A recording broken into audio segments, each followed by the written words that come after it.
ஒரு பெண் அந்த ஊரிலிருந்து இப்போ இந்த வீட்டுக்கு இயேசு வந்திருக்கிறான்னு கேள்விப்பட்டவுடன் இயேசுவின் பாதத்தில் விழுந்து அழுதாள். அவருடைய கண்ணீர் அவருடைய பாதத்தில் விழுகிறது. ஒரு பரிமள தைலத்தை பூசி, அதாவது இந்த மாதிரி குருக்களாக இருந்தால் அதுக்கு அப்படி கனப்படுத்துவாங்க. அதே மாதிரி அவள் கண்ணீர் விட்டு அழுது ஆண்டவருடைய பாதத்திலே வந்து தன்னை சமர்ப்பிக்கிறாள். இயேசு அவருடைய உள்ளத்தை பார்க்கிறார். ஏன் அவள் அழுகிறாள்? ஏன் அவளுடைய கண்களிலே கண்ணீர்? என்ன பாதிப்பு அவளுக்கு? அவள் ஒன்றுமே சொல்லலை. ஆனால் இயேசு அறிந்து கொண்டார். என்ன பாதிப்பு? அவள் பாவியான ஒரு பெண் என்று வேதம் குறிப்பிடுகிறது. அவள் தன்னை கெடுத்து கொண்ட ஒரு பெண், தன் வாழ்க்கையை பாவத்தினால் அழித்து கொண்ட ஒரு பெண். அதனால் சமாதானம் இல்லை, நிம்மதி இல்லை. அவள் செய்த பாவமும் அவள் செய்து கொண்டு இருக்கிற பாவம் ஊராருக்கு தெரிந்ததுனால இவள் பாவியான ஒரு பெண், விபச்சார பெண் என்று அந்த ஊரில் இருக்கிற மக்கள் அவளை காயப்படுத்தி வேதனைப்படுத்தி புறக்கணித்த ஒரு சூழ்நிலை. அப்போ எந்த பாவம் அவளுக்கு சந்தோஷம் சமாதானத்தை கொடுக்குன்னு நினைத்தாளோ அதே பாவத்தினால் இன்றைக்கி பாதிக்கப்பட்டு விட்டாள். நிம்மதி இல்லை, சமாதானம் இல்லை, மனசாட்சி வாதிக்குது. நீ ஒரு பாவி, நீ செய்கிறது மட்டும் இல்லை, அநேகரை கெடுத்து கொண்டு இருக்கிற பல குடும்பங்கள் உன்னால் பாதிக்கப்படுதுன்னே அந்த பாவத்தினால் உண்டான பாதிப்பு அவருடைய மனசாட்சியை வாதிக்கிறது. இப்போ அவளுடைய உள்ளத்தில் நிம்மதி இல்லாத சூழ்நிலையில் யார் என் பாவத்தை மன்னிக்க முடியும்? யார் இந்த பாவத்திலிருந்து எனக்கு விடுதலை தர முடியும்? யார் என் வாழ்க்கையை புதிதாக்க முடியும்? எல்லாரும் என்னை குற்றப்படுத்துகிறாங்க, பாவின்னு கை நீட்டுகிறார்கள், என்னை கேவலப்படுத்துகிறாங்க. அவ்வளோதானே தவிர எனக்கு அன்பு காட்ட இதிலிருந்து வெளியே என்னை கொண்டு வருவதற்கு யாரும் இல்லையே. நீ கலங்கின சமயத்தில் தான் இயேசு என்கிற ஒரு ஆண்டவர் வந்திருக்கிறாரு. அவர் பாவிகளை கூட தள்ள மாட்டார். பாவிகளின் சிநேகிதன் என்று அழைக்கப்படுகிறார். பாவிகளை கூட நேசித்து அன்பாக அவருடைய வாழ்க்கையை மாற்றி புதிதாக்குகிறார். இந்த செய்தி அவள் கேட்டு அறிந்ததுனால தான் இயேசு கிறிஸ்துவிலே எனக்கு ஒரு புதிய வாழ்க்கை அவரால் தர முடியும் என்று வந்து இயேசுவின் பாதத்தில் வந்து விழுந்தாள். அவள் கண்ணீர் வடிக்க தன்னுடைய பாவத்தை அதன் மூலமாய் அறிக்கையிடுகிறாள். நான் பாவி ஆண்டவரே, என்னை மன்னியும், என்னை மன்னியும், என்னை மன்னியும் என்பதாய் தன் பாவத்தை கண்ணீரினால் அறிக்கை செய்தாள். தன் பாவத்தை மறைக்கிறவன் வாழ்வடைய மாட்டான், அறிக்கை செய்து விட்டு விடுகிறவன் இரக்கம் வருவான். இயேசு உடனே அவளுக்கு இறங்கினார். அவள் உடைந்த உள்ளத்தோட கண்ணீரோட மனம் திரும்புகிறாள் என்பதை அறிந்து இயேசு சொன்னார், உன் பாவங்கள் உனக்கு மன்னிக்கப்பட்டது மகளே, நீ சமாதானத்தோടെ போ. இந்த ஆண்டவர் அவளை ஆசீர்வதித்து அனுப்பினார் என்று இந்த வேத பகுதியிலே பார்க்க முடியும். அவள் எதை எதிர்பார்த்து வந்தாளோ அந்த ஆசீர்வாதத்தை ஆண்டவர் கொடுத்தார். அவளுடைய பாவம் மன்னிக்கப்படணும், சமாதானம் வேணும், அதுதான் அவருடைய எதிர்பார்ப்பு. அந்த ஆசீர்வாதத்தை ஆண்டவர் கொடுத்தார். உன் பாவம் உனக்கு மன்னிக்கப்பட்டு விட்டாரு, சமாதானத்தோட போ. இன்றைக்கு ஏதோ ஒரு பாவம் உங்களை பாதித்து கொண்டு இருக்கிறது. அது உங்களுடைய மதுபான பழக்கமாக இருக்கலாம், போதை வஸ்துகளாக இருக்கலாம், சூதாடுகிற பழக்கமாக இருக்கலாம், ஏதோ ஒரு தவறான ஃப்ரெண்ட்ஷிப்பாக இருக்கலாம், ஏதோ ஒரு லஞ்சம் வாங்குவது, ஊழல் பண்ணுவது, கலப்படம் பண்ணுவது, பிஸ்னஸ் செய்து கொண்டே ஏமாற்றுவது, ஏதோ ஒரு காரியம் தப்புன்னு தெரியுது, விட முடியல, பாவம்னு தெரியுது, வெளியே வர முடியல, அகப்பட்டு கொண்டேன், அதை விடவும் முடியலை, என்ன தப்புன்னு தெரியவும் செய்கிறது, மனசாட்சி வாதிக்கிறது, சமாதானம் இல்லை. அந்த மாதிரி பாதிப்போடு உட்கார்ந்துருக்கிறீங்களா? இயேசு உங்களை நேசிக்கிறார். அவருடைய கண்கள் உங்களை நோக்கி பார்க்கிறது. ஆண்டவர் சொல்கிறார், நான் உன் பாவத்தை மன்னிக்கிறவரும் பாவத்திலிருந்து விடுதலை தருகிற தேவனுமாக இருக்கிறேன் என்று ஆண்டவர் இன்றைக்கு உங்களை பார்த்து சொல்லுகிறார். பாருங்கள், இந்த பெண் இயேசுவண்டை வந்து அழுத போது மன்னித்து ஏற்றுக்கொண்டார்ல, மறுரூபப்படுத்தினார்ல. நாங்கள் இயேசுடைய ஊழியம் ஆரம்பிக்கப்பட்ட ஆரம்ப காலம் 78வது வருஷம் ஜெபக்குழுவாக ஆரம்பித்து கூடி ஜெபம் பண்ணுவோமா. அங்கே ஒரு சகோதரி வருவாங்க. நாங்கள் ஜெபித்த இடத்துக்கு பக்கத்தில் தான் அவங்க வீடு. சோகமாகவே இருப்பாங்க, கண்ணீரோடு இருப்பாங்க. என் கணவருக்காக ஜெபிங்கய்யா அப்படின்னு சொல்லுவாங்க. அவர் கணவர் யாருன்னு பார்த்தா அவங்க யோவான், பேர் பார்த்தா யோவான் தெரியல, பைபிளுக்கு பரிசுத்தவான் பேர். ஆனால் எப்பவும் குடி போதையில் தான் இருப்பார். போதையில் குடிச்சிட்டு வந்தால் கையில் ஒரு அருவா இருக்கும். நான் பார்த்துருக்குறது சார், ரோட்டில் அப்படியே நடந்து வந்தால் அப்படி அருவாளோடு தான் வருவார். இப்படியே லாந்துக்கிட்டே வருவார். சுய நினைவே இருக்காதா, எல்லாம் பயந்து அங்கங்கே தெருக்களில் இருக்கலாம், வீட்டில் ஓடி போய் கதவை மூடிக்கொள்வாங்க. அவர் வீட்டுக்கு வந்தால் அவருடைய தாயார், சொந்த தாய், மகனுக்கு பயந்து அடுத்த வீட்டில் போய் இருந்துருவாங்க. மனைவி வீட்டில் இருக்க முடியாது, வந்த அடியும் வெட்டும், அதனால் பக்கத்து வீட்டில் போய் இருந்துருவாங்க. பிள்ளைகள் பயந்து நடுங்கி கொண்டு இருக்கும். இந்த மாதிரி குடிச்சிட்டு ஒரு சுய நினைவே இல்லாமல் அருவாளோட சுத்தினா எப்படி நிம்மதி இருக்கும் யோசித்து பாருங்கள். அது மாதிரி அது இந்த குடிச்சு ஊருக்கே தெரியும் இந்த மாதிரி குடிகாரன் இந்த ஆள் அப்படின்னு சொல்லி. ராத்திரி படுக்கும்போது ஒரு பாட்டில் சாராயத்தை படுக்க பக்கத்தில் வச்சு கொள்ளுவாராம். ஏன்னா குடித்து நரம்பெல்லாம் பாதிக்கப்பட்டு அப்படியே காலையில் எழும்புனா கை காலம் அப்படியே கையெல்லாம் நடுங்கும். அப்படியே ஒரு சின்ன டம்ளர் கூட தூக்க முடியாது. அந்த கஷ்டப்பட்டு அந்த சாராயத்தை உள்ளே போன பிறகு தான் கொஞ்சம் ஸ்டிஃப் ஆகி நரம்பெல்லாம் அப்படியே செயல்பட ஆரம்பிக்கும். அதனால் சரீரமும் பாதிச்சுட்டு நரம்பு மண்டலமும் பாதிச்சுட்டு அது மாதிரி பாதிக்கப்பட்ட ஒரு நிலைமை. அவர் நிம்மதி இருக்குமா? அவரால் குடும்பமே பாதிக்கப்படுது. இப்போ அவர் நிம்மதியாக இருப்பார்? அவருக்கு சமாதானம் கிடையாது, நிம்மதி கிடையாது. அந்த மாதிரி அவங்க மனைவி கண்ணீரோடு ஜெபிக்க சொல்லுவாங்களா? நாங்கள் ஜெபிக்கிறது மாத்திரல்ல, அவர் சந்திக்கலான்னு வீட்டுக்கு போனால் நாங்கள் முன்வாசல் வழியாக போவோமா, அவர் பின்வாசல் வழியாக ஓடிடுவார். ஒரு நாள் எங்களை நேரில் பார்க்க மாட்டார். வீட்டில் போய் ஜெபம் பண்ணுவோம், ஆண்டவரே இந்த சகோதரனை ரட்சியும், இந்த மதுபான பழக்கத்தை விடுவின்னு சொல்லி. ஒரு நாள் திடீர்னு போனோம். நாங்கள் ஒரு 4-5 பேர் ஜெபக்குள்ளே உள்ள நுழைஞ்சிட்டோம். வீட்டுக்குள்ளே அகப்பட்டு கொண்டார், போக முடியல. அதனால் அவர் ஆனால் பக்கத்தில் வரல, தூரத்தில் அங்கேயே குனிஞ்சு அப்படியே நின்று கொண்டு இருந்தார். சூழ்நிலை புரிந்துக்கிட்டு நான் சொன்னேன் ஜெபம் பண்ணுவோம் என்பதாய். ஒன்று அவர் அங்கேயே முழங்கால் போட்டார். அவனுடைய மனைவி பிள்ளைகள் எல்லாம் முழங்கால் படிக்கிட்டாங்க. நாங்கள் ஜெபக்குழு சார்ந்த ஒரு 3-4 பேர் முழங்கால் படிக்கிட்டோம். அவர் ஏதாவது நம்ம கேட்டுருவோம் பேசுகிறோன்னு பயந்து அப்படியே தலையை கவுந்துக்கிட்டார். அப்போ அவருக்கு என்ன சொல்கிறது? நீ பாவம் செய்கிற, குடிக்கிற, அப்படின்னு ஏதாவது ஆலோசனை சொல்கிறதா? ஆண்டவர் சொன்னார், ஒன்றும் சொல்லாத, ஒரே ஒரு வேத வசனத்தை மட்டும் வாசி அப்படின்னு சொன்னார். சரி ஆண்டவரேன்னு சொல்லி வேதத்தில் ஒரு வசனம் இருக்குது, தன் பாவங்களை மறைக்கிறவன் வாழ்வடைய மாட்டான், அறிக்கை செய்து விட்டு விடுகிறவன் இரக்கம் பெறுவான். நீதிமொழிகள் 28:13 இருக்குது. ஒரே ஒரு வசனம். அவர் அங்கே இருக்கிற தூரத்தில் நாங்கள் இருக்கிறோம், நாங்கள் இங்கே முழங்கால் பிடிக்கிட்டுருக்கோம். சத்தமாக வேத வசனத்தை மட்டும் நான் வாசித்தேன். தன் பாவங்களை மறைக்கிறவன் வாழ்வடைய மாட்டான், அறிக்கை செய்து விட்டு விடுகிறவன் இரக்கம் பெறுவான் அப்படின்னு சொல்லிட்டு சரி ஜெபிக்கலான்னு ஜெபிக்க ஆரம்பித்து. அவ்வளவுதான். அவர் பாருங்கள் கண்ணீர் விட்டு அழ ஆரம்பிச்சிட்டார். ஏங்கி அழுகிறார். அப்படியே அழுகிறார், ஏங்கி அழுகிறார், கண்ணீர் வடிக்கிறார். ஆண்டவரே நான் பாவி, என்னை மன்னியும், எனக்கு விடுதலை தாருன்னு அழுதார் பாருங்க. ஒரே நாள் ஒரு வேறு வசனம் அவ்வளோதான் அவரை தொட்டது. இயேசு அந்த வசனத்தின் மூலம் அவரை தொட்டார். அன்றைக்கு அவர் கண்ணீரோடு ஒப்பு கொடுத்தார். வாழ்க்கை தலைகளாய் மாறிவிட்டார். அதன் பிறகு அவர் சாரை கடைக்கு போனது இல்லை. அதன் பிறகு அவர் இந்த மதுபானத்தை தொட்டது இல்லை. இப்போ அவருடைய வாழ்க்கை மாறிட்டா எங்கள் ஊரே ஆச்சரியமாக பார்த்தது, எப்படி இந்த ஆள் மாறினார் என்பதாக. எங்கள் ஜெபக்குழுவில் வந்தார், ஊழியத்துக்கு வருவார். அப்புறம் முழு நேர ஊழியத்துக்கு இயேசுடிக்க ஊழியத்தில் ஊழியக்காரராக இருந்தார். இப்போ அவர் பரலோக ராஜ்யத்தில் ஆண்டவரோடு இருக்கிறார்.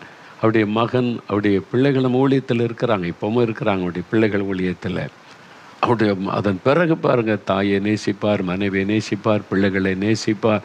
சூழ்நிலை மறுரூபம், அந்த குடும்பமே மறுரூபமாக்கப்பட்டு விட்டார். இதுதான் இயேசு செய்கிறார். ஒரு மனிதனுடைய வாழ்க்கையை மறுரூபப்படுத்துகிறவர், அதனால் ஒரு குடும்பமே மறுரூபமாகி மகிழும்படி செய்கிறவர். இன்னைக்கு உங்கள் வீட்டில் இந்த அற்புதத்தை இயேசு செய்ய போகிறார், உங்களுக்கு செய்ய போகிறார். அவர் உங்களுக்கு விடுதலை தருவார். இயேசுவே, என் வாழ்க்கையை நீங்கள் மறுரூபமாக்கணும், என்னால் இந்த பாவத்தை விட முடியல, என்னை மன்னித்து விடுதலை வேணும்னு உண்மையாக நீங்கள் ஜெபித்தா உங்களுடைய வாழ்க்கை இன்றைக்கு மறுரூபமாகும். அதுக்கு தான் ஆண்டவர் உங்களோடு பேசுகிறார். ரெண்டாவது ஒரு சம்பவம் பாருங்கள். பரிசுத்த மார்க் எழுதின சுவிசேஷம் 1ஆம் அதிகாரத்தில் 40-42 வசனங்களை நான் வாசிக்கிறேன் பாருங்களேன். வேறு புஸ்தகத்தில் மார்க் 1ஆம் அதிகாரம் 40-42. அப்பொழுது குஷ்டரோகி ஒருவன் இயேசுவனிடத்தில் வந்து அவர் முன்பாக முழங்கால் படியிட்டு, உமக்கு சித்தமானால் என்னை சுத்தமாக்க உமாலாகும் என்று வேண்டிக் கொண்டான். இயேசு மனதுருகி கையை நீட்டி அவனை தொட்டு, எனக்கு சித்தமுண்டு, சுத்தமாகு என்றார். இப்படி அவர் சொன்ன உடனே குஷ்டரோகம் அவனை விட்டு நீங்கிற்று, அவன் சுத்தம் ஆனான் என்று எழுதப்பட்டிருக்கிறது. பாருங்க, வியாதிப்பட்ட ஒரு மனிதன், தொழுநோயினால் பாதிக்கப்பட்ட மனிதன் இயேசுவை நோக்கி கூப்பிடுகிறான். இயேசுவண்டை வந்திருக்கிறான். இவனுடைய வாழ்க்கையில் நீங்கள் பாருங்கள், அதாவது இந்த தொழுநோயினால் பாதிக்கப்பட்டவங்க வியாதி அதிகமாயிட்டா மருத்துவம் செய்யாட்டா அவனுடைய சரீர உறுப்புகளை அந்த கிருமி அப்படியே அழிச்சிடும். அந்த மாதிரி உள்ளவங்க பாருங்கள், விரல் இருக்காது, மூக்கு இருக்காது, காது இருக்காது, அந்த நோய் அரிச்சிரும். அப்போ சரீர உறுப்புகளை இழந்து போன ஒரு நிலைமை, முகரூபமே மாறிவிடும், கண் இமை இருக்காது. நீங்கள் இப்போ நான் தொழுநோய் ஆஸ்பத்திரிக்கு போயிருக்கிறேன். எங்கள் ஊர் பக்கத்தில் தொழுநோய் மருத்துவமனை இருக்கிறது. அங்குள்ள அந்த மக்களுக்கு நாங்கள் வருஷந்தோறும் கிறிஸ்மஸ் டைமில் புது உடை கொடுத்து விருந்தெல்லாம் கொடுப்போம். அதுக்கு நான் இந்த காலத்தில் போயிருக்கிறேங்கெல்லாம் சில தொழுநோய் மருத்துவமனைக்கு போயிருக்கிறேன். நான் சிலர் பார்க்கும்போது இந்த விரல் ஒன்றுமே இருக்காது, 5 விரலுமே இருக்காது. இந்த விரலில் அந்த நோய் நிமித்தம் எல்லாம் போயிடும், இது மட்டும் இருக்கும் 2 விரல். அப்போ சாப்பிட முடியாது, உணவு எடுத்து சாப்பிட முடியாது. அதுக்கு இதில் ஸ்பூனை போட்டு அவங்க கட்டி வச்சுருவாங்க. இந்த இடத்துல நான் பார்த்துருக்கேன், இந்த டாக்டர் கூட்டி கொண்டு எனக்கு காமிச்சிருக்காங்க. அதை வச்சு தான் அள்ளி சாப்பிடுவாங்க, ஏன்னா விரல் இருக்காது. அப்போ அந்த நோயினுடைய பாதிப்பு சரீர உறுப்புகளே அதை அரித்து தின்று விட்டு உருவமே மாறிவிடும். இல்லை, இப்போ இயேசு அவனை தொட்டு குணமாக்கும் போது அவன் சுத்தமாகுன்னு சொன்ன உடனே சுகமாகிவிட்டு. அப்படின்னா என்ன அர்த்தம்? இல்லாத விரல் முளைத்திருக்கிறது, மொட்டையான விரல் நீளமாய் மாறிவிட்டது. அப்போ அந்த நோயினால் பாதிக்கப்பட்ட இல்லாத காது புதிதாய் மாறிவிட்டது, மூக்கு புதிதாய் மாறிவிட்டது, இமைகள் புதிதாய் மாறி முகரூபமே மறுரூபமாக்கப்பட்டு விட்டது, மாற்றப்பட்டு விட்டது. அந்த நோயின் நிமித்தம் அகோரமாய் காணப்பட்ட அந்த மனிதனுடைய ரூபம் இப்போ மாற்றப்பட்டு விட்டது. ஒரு நோயினால் உண்டாகிற பாதிப்பு நம்முடைய சரீரத்தை வித்தியாசமாய் மாற்றிவிடும். அவர் ஒரு சரீரத்தினுடைய சிலருடைய ரூபம் மாறிவிடும், அழகு மாறிவிடும் அந்த பாதிப்பினால். ஆனால் ஆண்டவர் தொட்டு சுகமாக்கும் போது ஒரு புதிதாக்குதல், நம்முடைய சரீரமே புதிதாய் மாறிடும், முகரூபமே புதிதாய் மாறிடும். நீங்கள் பாதிக்கப்பட்டிருக்கிறீங்க சர்ம வியாதியினால், குஷ்டரோக வியாதியா, தோல் வியாதியினால், அல்லது கேன்சர் வியாதியினால், ஆஸ்துமா வியாதியினால், ஆர்த்ரைட்டிஸ். பார்த்தீங்களா, ஆர்த்ரைட்டிஸ் இந்த வியாதி மத்தேயு 9ஆம் அதிகாரத்தில் முதல் 5 வசனம் வாசித்தா திமிர்வாதக்காரனாக இருந்த ஒரு மனிதனை இயேசுவண்ட கொண்டு வராங்க. திமிர்வாதக்காரன் அப்படின்னா முடக்குவாதம், அப்படியே அந்த திமிர்வாதம் அவனை முடக்கி வச்சிடும், கை காலை மடங்கிரும், நீட்ட முடியாது, படுக்கையில் காலை நீட்டி படுக்க முடியாது, சுருண்டு இருப்பான், அப்படி கட்டி தான் கொண்டு வருவாங்க. அது மாதிரி தான் இயேசுவண்டை கொண்டு வந்தாங்க. இயேசு அவனை குணமாக்குகிறார். எழுந்து படுக்கை நடனா எலும்பு எல்லாம் சரியாகிற, கையெல்லாம் சரியாகிற, கால் சரியாகிற, புதிய ஒரு ரூபமாய் அவன் மாற்றப்படுகிறான். முடங்கி இருந்த கை கால்கள் நேராக்கப்படுகிறது. அற்புதமான ஒரு மாற்றம், புதிதாக்குதல், மறுரூபப்படுத்த அந்த நோயினால் பாதிக்கப்பட்ட சரீரத்தை ஆண்டவர் மறுரூபப்படுத்துகிறார். இப்போ எளிமையானால் நிற்க முடியுது, நடக்க முடியுது. இதுக்கு முன்னால் அப்படி இல்லை. இயேசு செய்த ஒரு பெரிய அற்புதம் பாருங்கள். மற்ற இதை 9ஆம் அதிகாரம் 27 வாசிக்கும் போது 2 குருடர்கள் இயேசுவே தாவீதின் குமாரனே இறங்கன்னு கூப்பிடுறாங்க. பிறவிலே கண் தெரியாதவர்கள். அப்போ பார்வையற்றவங்க, பிறவிலேயே பார்வையற்றவங்களை அந்த கண்ணை பார்த்தீங்கன்னா முழுமையான கண்ணாக இருக்காது. பார்த்துருக்கீங்களா? சிலருக்கு முழுமையான கண்ணாக இருக்கும், பார்வை இருக்காது. சிலருக்கு அந்த கருப்பு விழியே தெரியாது, வெள்ளை விழியே சிலருக்கு தெரியாது, அப்படியே உள்ளுக்குள்ளே போன மாதிரி இருக்கும், அந்த கண் இருக்காது. ஆனால் இப்போ இயேசு அற்புதம் செய்கிற போது புதிய கண் உருவாகிறது, மறுரூபம். அதான் இயேசு செய்கிற அற்புதம், மறுரூபமாக்குகிற தேவன். ஒரு தாயார் பாருங்கள், 40 வருஷத்துக்கு மேலே முடக்குவாதம், கொஞ்சம் கொஞ்சமாக வியாதி தாக்கி விரல் இப்படி மடங்கி தான் இருக்கும், இப்படி இருக்கும். அந்த ஒரு டம்ளரை கூட அவங்களால இப்படி பிடிச்சு தூக்க முடியாது. அப்படியே விரல் மடங்குனதுனால இப்படி 2 கையில் பிடிச்சி தான் தண்ணி குடிக்க முடியும். அப்படியே முடக்கப்பட்டு விட்டார், காலம் முடக்கப்பட்டு விட்டார். 40 வருஷத்துக்கு மேலே நம்ம ஜெபிக்கலாம் வாங்க நிகழ்ச்சியை பார்த்தபோது அவங்க நம்பிக்கை இழந்துட்டாங்க. 40 வருஷமாக இல்லை சரீரம் இப்படி தான், இனி அவ்வளோதான், இன்னும் கொஞ்ச நாள் வாழப்போகிற அவ்வளோதான் சொல்லி. ஆனால் இந்த நிகழ்ச்சியை பார்த்து சாட்சிகளை கேட்டபோது ஒரு விசுவாசம், இயேசு அற்புதம் செய்வார், விடுதலை தருவார் என்கிற ஒரு பெரிய விசுவாசம் அவர்களுக்குள்ளே வந்து விட்டது. அந்த விசுவாசத்தோட அவங்க ஜெபிக்க ஆரம்பித்தாங்க. இயேசுவே, நீர் என்னை குணமாக்க முடியும், என் சரீரத்தை புதிதாக்க முடியும், எனக்கு ஒரு அற்புதத்தை நீர் செய்ய முடியும்னு சொல்லி விசுவாசத்தோடு ஜெபிக்க ஆரம்பித்தாங்க. ஆண்டவர் விசுவாசமுள்ள ஜெபத்தை கனப்படுத்துகிற தேவன். ஆண்டவர் கனப்படுத்த முடியும் ஒரு அற்புதம் செய்தார் பாருங்க. இப்படி இருந்த விரல் அப்படியே நேராக மாற ஆரம்பித்தது, புதிதாக மாறிவிட்டது. கால் புதிதாய் மாறிவிட்டது. இப்போ எப்படி இருக்கும் பாருங்கள். இப்போ அவங்க கையால் இந்த கப்பை தூக்க முடிகிறது, இதுக்கு முன்னால் முடியாது. ஆண்டவர் புதிதாக்கி விட்டார், மறுரூபப்படுத்தி விட்டார். பாதிக்கப்பட்ட சரீர உறுப்பை இயேசுடைய வல்லமை தொட்டபோது அது ஒரு மறுரூபமாய் மாற்றப்பட்டு விட்டது. இயேசு செய்த ஒரு பெரிய அற்புதம் பார்த்தீங்களா? இதே மாதிரி தான் இன்றைக்கு உங்கள் வாழ்க்கையில் ஒரு அற்புதம் உங்களுக்கு தேவை. இயேசு அந்த அற்புதத்தை செய்வதற்குத்தான் உங்களோடு பேசி கொண்டிருக்கிறார். என் மகனே, நீ பாதிக்கப்பட்டிருக்கிற, உன் சரீரம் பாதிக்கப்பட்டிருக்கிறது, நான் அதை மறுரூபப்படுத்த வல்லமை உள்ள தேவன் என்று ஆண்டவர் உங்களோடு கூட பேசுகிறார். பாதிக்கப்பட்ட உங்களுடைய சரீரம், அந்த உறுப்புகள் புதிதாய் மறுரூபமாக்கப்பட்டு விடும்.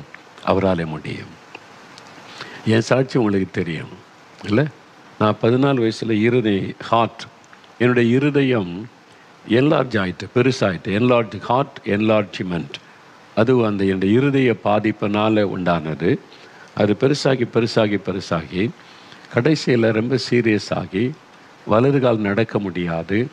ஆஸ்பத்திரிக்கு என்னை தூக்கிட்டு தான் போவாங்க. சட்டையை கழட்டிட்டு தான் டாக்டர்ஸ்லாம் செக் பண்ணுவாங்க. அப்படி சட்டையை கழட்டிட்டு அப்படி போகும்போது வெளியே இருதயம் பல்ஜாகி இருக்கிறது வெளியவே தெரியும். அந்த அளவிற்கு பாதிப்பு. இந்த இடம் வீங்கி இருக்கிறது தெரியும். அந்த இருதயம் அப்படியே ஆச்சரியமாக எல்லாம் பார்ப்பாங்க.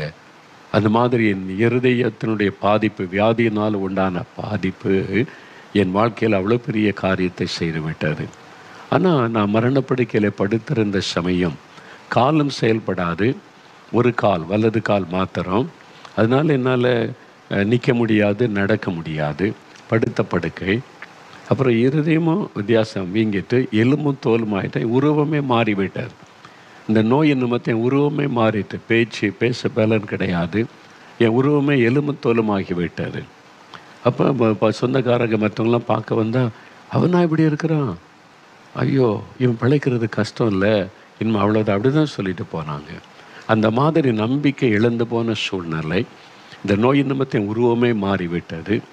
ஆனால் ஜெபம் பண்ணும்போது, ஒரு சகோதரர் எனக்காய் ஜெபித்த போது ஆண்டவர் இயேசுடைய கரம் என்னை தொட்டார். அவருடைய தொடுதலை உணர்ந்தேன்.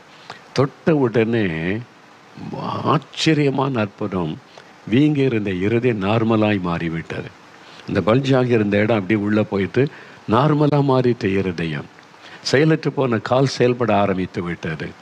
எப்படி யோசித்து பாருங்களேன், எவ்வளோ பெரிய ஆச்சரியமான அற்புதம். என்னால் கிரகிக்கவே முடியல. இப்படி ஒரு கடவுளா? நான் எத்தனை கடவுளை நம்பினேன், எத்தனை கடவுளை தேடினேன், எத்தனை கடவுளை சரையில் விழுந்து சாஸ்தாமாக விழுந்தெல்லாம் நான் கும்பிட்டு அந்த கடவுள் மேலே பக்தியாக இருந்தேன். ஒருத்தர் கூட எனக்கு உதவி செய்யலையே. பக்தியாக நாங்கள் எவ்வளோ நான் விண்ணப்பம் பண்ணினேன், பிரார்த்தனை பண்ணினேன், குடும்பத்தான் எல்லா இடமும் அலைந்து பிரார்த்தனை பண்ணினாங்களே. ஆனால் நான் அவர் இயேசுன்னா வெறுத்தேன்.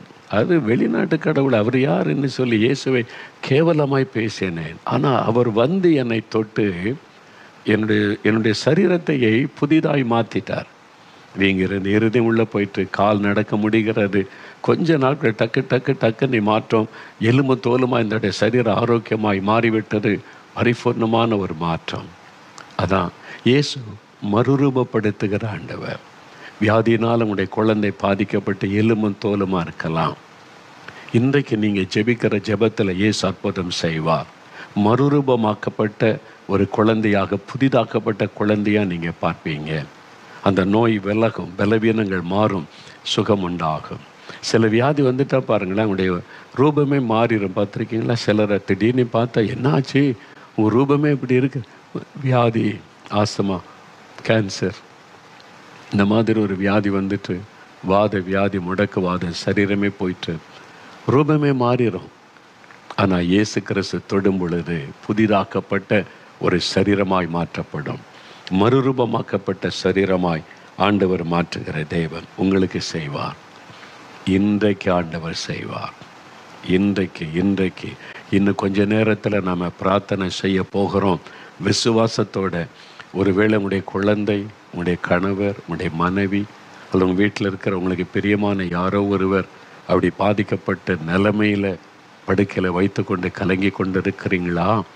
இன்றைக்கு இயேசு செய்ய போகிற அற்புதம் மறுரூபம் படுத்துகிற ஒரு அற்புதம்.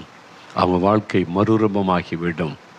நோய் இல்லாத சமயத்தில் கூட சரீரம் எப்படி இருந்ததோ அப்படி ஆண்டவர் மறுரூபமாக்கி விடுவார். விசுவாசிங்க, விசுவாசிங்க. இன்றைக்கு விசுவாசிங்க, உங்களுடைய வாழ்க்கையில் ஒரு அற்புதம் நடக்கும். இயேசு மறுரூபப்படுத்துகிற ஆண்டவர். மூன்றாவது ஒரு அற்புதம் பாருங்க. பரிசுத்த மார்க் எழுதின சுவிசேஷம் 5ஆம் அதிகாரம்.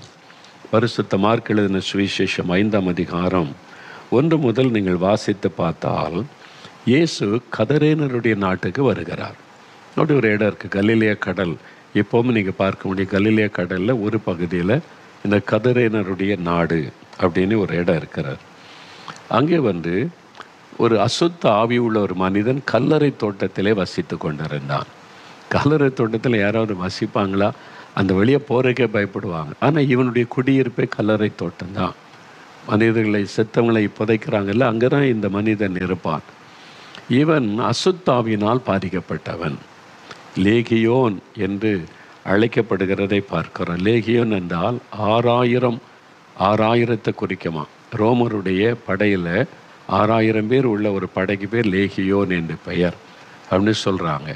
அப்போ இந்த மனிதன் மேலே ஆயிரக்கணக்கான அசுத்தாவிகள் அவனை ஆட்கொண்டு விட்டது. ஒரு பிசாசை பிடிச்சாலே பெரிய பாடு. 6000 பிசாசு ஒரு ஆளுக்குள்ளே வந்தால் எப்படி இருக்கும்? ஒரே ஆளுக்குள்ளே பல ஆவி இருக்குமா? இருக்கும். அது மாதிரி இருக்கிறது. அதனால தான் நான் சொல்லி எழுதியிருக்குது. இப்போவும் அப்படி ஆட்களை பார்க்க முடிகிறாரு. அப்போ ஆயிரக்கணக்கான ஆவிகள் ஒரு மனிதனுக்குள்ளே அசுத்தாவி நுழைந்ததுனால அவனுடைய வாழ்க்கை எப்படி இருக்குது பாருங்களேன். வஸ்திரம் இல்லை, அவனுக்கு வஸ்திரத்துக்குள்ள கிழிச்சு எரிஞ்சிருவான். அப்போது அவனுக்கு நம்ம வஸ்திரம் இல்லாமல் இருக்கிறோமே, இது ஒரு ஷேமாச்சு, அந்த உணர்வே கிடையாது. ஏன்னா பிசாசு அவரை முற்றிலும் ஆட்கொண்டதுனால அவன் நினைவு தப்பி விட்டது. இனி என்ன பேசுகிறோம் என்ன செய்கிறான் ஒன்றும் தெரியல. வஸ்திரம் இல்லாதவனாக இருந்தான். கூக்குரலிட்டு கொண்டிருப்பான், அப்படியே சத்தமிட்டு கொண்டே இருப்பான். தன்னுடைய கையில் என்ன கிடைக்கிற கல்லை எடுத்து தான் சரீரத்தை தானே கீறிக்கொள்ளும். அப்படி அதனால் ரத்தம் வடியும், காயப்பட்டு இவன் அடக்கம். அந்த வழியை யாரும் போக முடியாது, எல்லாம் பயம், அடிச்சிருவான். அந்த மாதிரி செய்கிறதுனால இவனை கட்டி வைக்கணும்னு சங்கிலிகளை மாட்டினாங்க. கையில் சங்கிலிகளை மாட்டினாங்க. அதை உடைச்சி எறிஞ்சிட்டான். வேறு வசனத்தில் சங்கிலிகளை முறித்து விலங்குகளை தகர்த்து போடுவான். அதெல்லாம் தகர்த்துறான். விலங்கு போட்டாலும் சரி, சங்கிலியை வச்சு கட்டினாலும் சரி, எல்லாத்தையும். அந்த ஆவிக்கு அவ்வளோ பெரிய ஒரு பலன் இருந்தது. அந்த அசுத்த ஆவி அவனை அப்படி அடிமையாக்கி வைத்திருந்தார். அப்போ அவன் யோசித்து பாருங்கள், வஸ்திரம் தரிக்கலை, தலைவிரி கோலத்தோடு அவன் எண்ணெய் தேய்க்கலை, குளிக்கலை.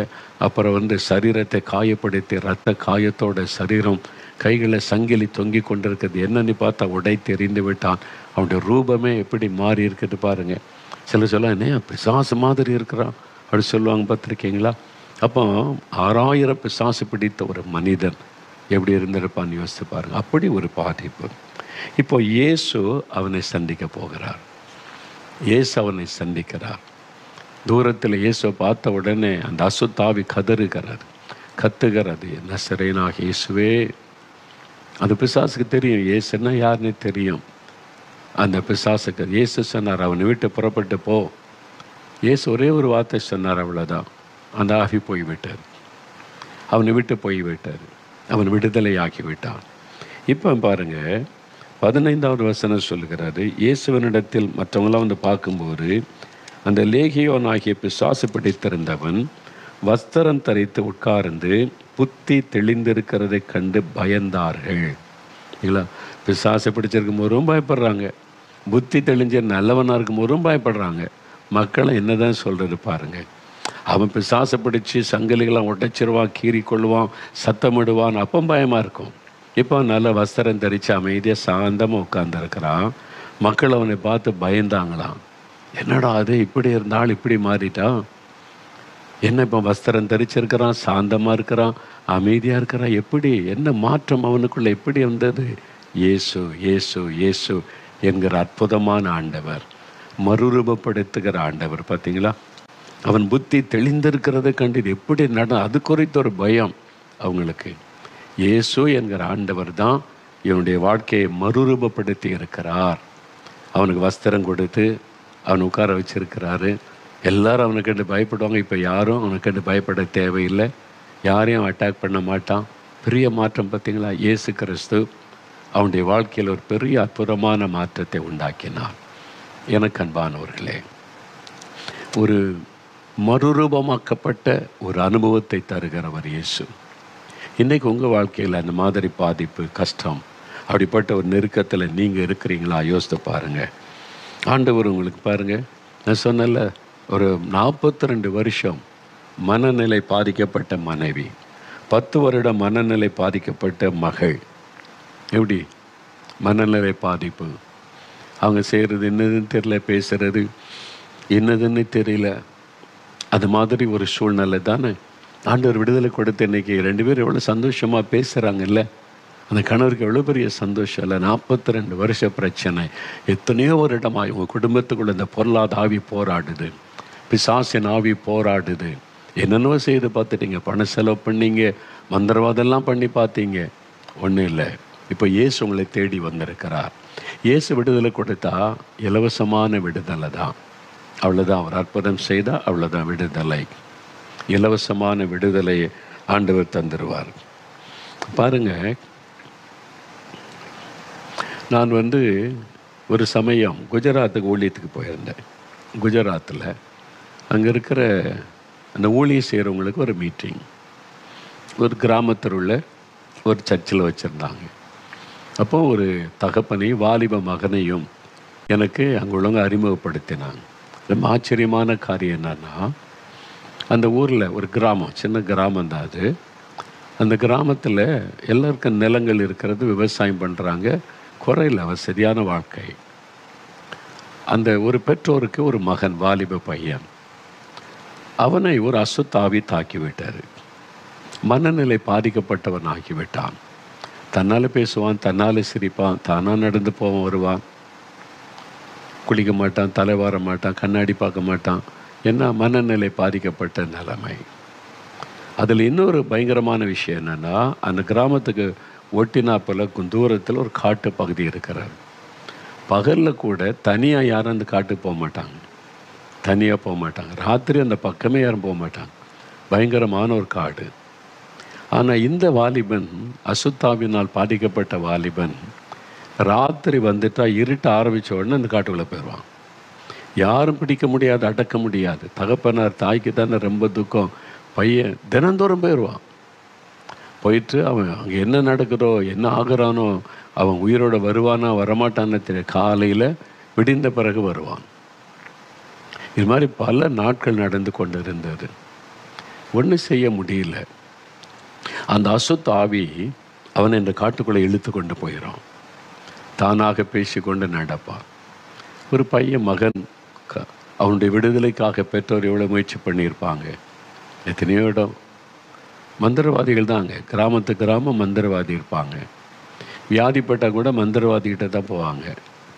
அப்போ இந்த மகனை அழைச்சிட்டு போனாங்க. பணம்லாம் செலவு பண்ணி என்னென்னோ மந்திரவாதெல்லாம் பண்ணி எல்லாம் சேர்ந்து தாயத்தெல்லாம் கட்டி பார்த்தாங்க. ஒன்றும் கட்டுப்படவில்லை. அவ்வளோதான், ஒன்றும் செய்ய முடியும். அவன் விதி, அப்படி விதி கடைசியில் அப்படி தானே சொல்லுவாங்க. ஒன்று செய்ய முடியலன்னா விதி, அதை யாரும் மாற்ற முடியாது, அதனால் அது நடந்தான் தீர்னு விட்டுருவாங்க. அது மாதிரி ஆயிட்டான். அந்த ஊரில் ஒரு சர்ச்சு, கர்த்தருடைய பிள்ளைகள் ஞாயிற்றுக்கிழமை தோறும் ஆராதனை பண்ணுவாங்க. அந்த சர்ச்சு கர்த்தருடைய பிள்ளைகள் நல்ல வொர்ஷிப் பண்ணி ஜெபம்லாம் செய்யக்கூடியவங்க. ஒரு நாள் இந்த மனநிலை பாதிக்கப்பட்ட இந்த வாலிபன், ஆராதனை நடக்குது ஞாயிற்றுக்கிழமையில், அந்த பக்கமாக வந்தவன் ஆலயத்துக்குள்ள அப்படி எட்டி பார்த்தான். அங்கே ஊழியக்காரர் பாட்டு நடத்துகிறார், ஜனங்களாம் உட்காந்துருக்கிறாங்க. உள்ளே போல வெளியிலேருந்து அப்படி எட்டி பார்த்துக்கிட்டே இருந்தான். உடனே அந்த பின்வரிசையில் இருந்த ஒரு சகோதரர், இயேசுவை விசுவாசிக்கிறவர், சொன்னார், உள்ளவான்னு கூப்பிட்டார். இவன் தலைவரி கோலத்தோடு அழுக்கான தலையோடு இருக்கிறான். அறையில் ஒரு வஸ்திரம் கட்டியிருக்கான், அவ்வளோதான், மேலே வஸ்திரம்லாம் இல்லை, அறையில் கட்டியிருக்கிறான். உள்ளவான்னு கூப்பிட்டார். அவன் உடனே உள்ளே வந்துட்டான். அதில் உட்காரு, கை காமிச்சோடனே அப்படி உட்காந்துட்டான். அப்படியே உட்கார்ந்தவன் ஆராதனை முடியும் வரைக்கும் அங்கேயே இருந்துட்டான், எழும்பலை.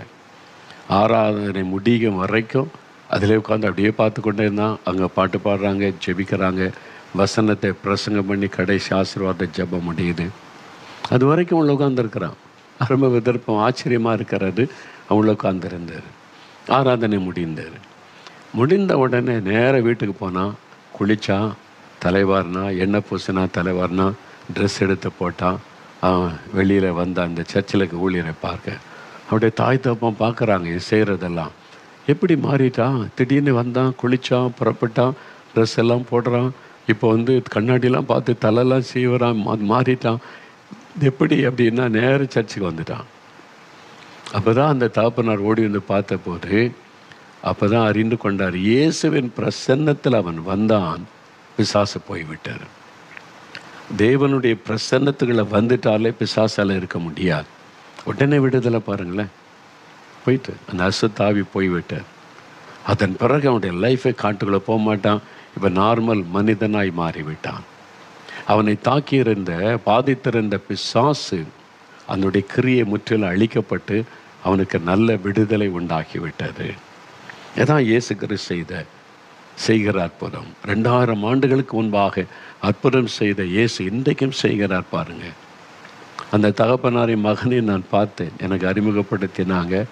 அந்த தகப்பனார் இப்போ இயேசு மேலே ரொம்ப விசுவாசம் வைத்து இயேசுவை பற்றி கொண்டார். அந்த மகன் பாருங்கள் அவ்வளோ சந்தோஷமாக அந்த மக்களுக்கெல்லாம் ஊழியர்களுக்கு உதவி செய்து கொண்டிருந்தான். இயேசு எவ்வளோ அற்புதமானவர் பார்த்தீங்களா, மறுரூபப்படுத்துகிற ஒரு ஆண்டவர். இன்றைக்கு உங்கள் வாழ்க்கையில் எந்த பகுதி மறுரூபப்படுத்தப்படணும், அந்த பகுதியில் இயேசு கட்டாய அற்புதம் செய்வார். நீங்கள் விசுவாசித்து இந்த காரியத்தில் இந்த பகுதியில் இயேசு எனக்கு ஒரு அற்புதம் செய்யணும், மறுரூபமாக்கப்பட்ட ஒரு அனுபவம் எங்கள் வீட்டில் நடக்கணும், என் வாழ்க்கையில் நடக்கணும், ஆண்டவர் எனக்கு என் குடும்பத்துக்கு செய்வான்னு விசுவாசித்து ஜெபிக்கும் போது பாருங்கள், கட்டாயம் அற்புதமான விடுதலையை நீங்கள் பார்க்க போகிறீங்க. அப்போ இந்த மாதிரி ஒரு விடுதலை நமக்கு தருவதற்காகத்தான் இயேசு கிறிஸ்து சிலுவையில் மரிக்க தன்னை ஒப்பு கொடுத்தார். வேத புஸ்தகத்தில் நம்ம வாசிக்கிறோம்ல, அவர் பார சிலுவை சுமந்து கொண்டு கொல்கதா மேட்டிற்கு போனார்.